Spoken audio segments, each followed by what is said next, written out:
Child sexual abuse is a hideous crime. Helping a child cope with the experience can be traumatic and confusing.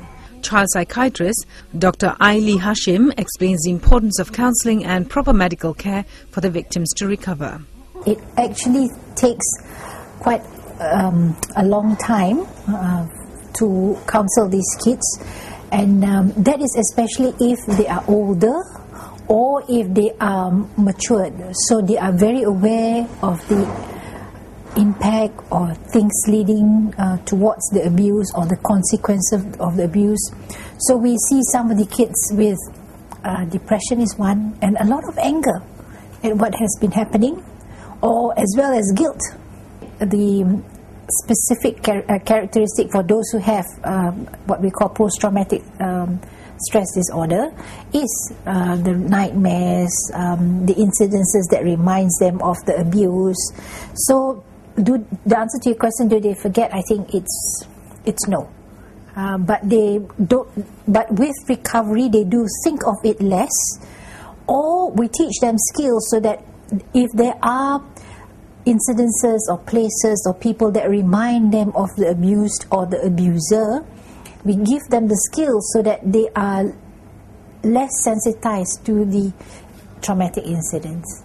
Identifying the predator who preys on children for sexual gratification is often difficult.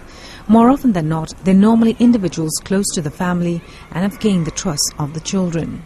I don't think there is a specific profile on sex offenders because over the last couple of years, we know that there's no such thing as a dirty old man, right? And the offenders can be like what the minister has said in the papers, is that the offenders can be fathers, uncles, brothers, so on and so forth. So they can be most likely people that are within the environment of the child. So it's very, very hard to recognize. But to parents, I would say, if a child says, hey mom, you know, this has happened to me, or someone did this to me, I would definitely put a traffic light, stop. And instead of dismissing it, I would take heed and investigate whether this is true. Because from my experience, when this does happen, right, a lot of parents will say, that doesn't happen. Even now, you know, we've had kids saying, yes, I did tell my mom this, or I did tell my dad this, but this was not taken seriously.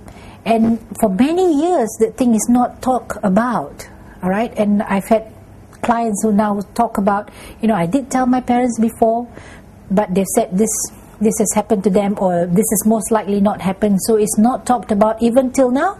The people are still around in the environment, and still nothing has been done.